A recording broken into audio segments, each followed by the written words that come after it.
प्रकाश के परावर्तन चैप्टर का एक और आंकिक प्रश्न है। क्वेश्चन में कहता है कि 20 सेंटीमीटर फोकस दूरी वाले एक अवतल दर्पण के सामने एक वस्तु 10 सेंटीमीटर पर रखी गई है। प्रतिबिंब का स्थान तथा प्रकृति बताएं। देखिए इस क्वेश्चन में एफ दिया गया है 20 सेंटीमीटर। आप जानते हैं कि अवतल दर्पण है तो -20 सेंटीमीटर होगा, चिन्ह परिपाटी में मैंने बताया था। और यू जो है क्वेश्चन में दिया गया है -10 सेंटीमीटर। आपसे क्वेश्चन में दो चीजों के बारे में पूछ रहा है। एक पूछ रहा है कि भी बताइए और दूसरा पूछ रहा है कि एम के बारे में आपका क्या कहना है।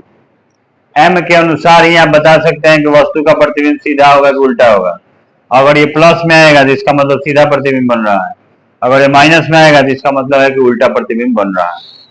तो दर्पण सूत्र का प्रयोग करेंगे और क्वेश्चन को सॉल्व कर लेंगे। तो दर्पण सूत्र क्या कहता है आपको कि 1/v plus 1/u equal to 1/f। अब 1/v तो मालूम है ही नहीं, यानी 1/f माइनस 1/u यह क्वेश्चन में फाइंड करना है। तो 1/v इक्वल टू वैल्यू को रखेंगे तो 1/-20 माइनस 1/-10।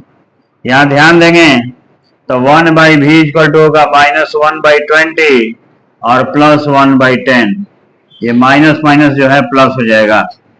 अब इसके अगले स्टेप में 1/v इक्वल टू हो जाएगा 20 और 10 का एलसीएम 20, तो -1 का प्लस 2, यानी 1/v इक्वल टू होगा 1/20 माइनस प्लस माइनस, तो v का मान हो जाएगा 20 सेंटीमीटर।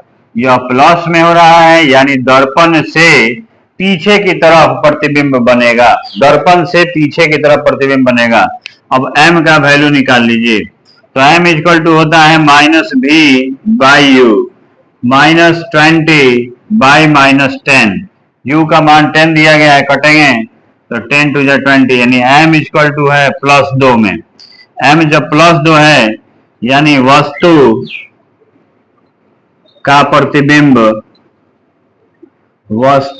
प्रतिबिंब दर्पण से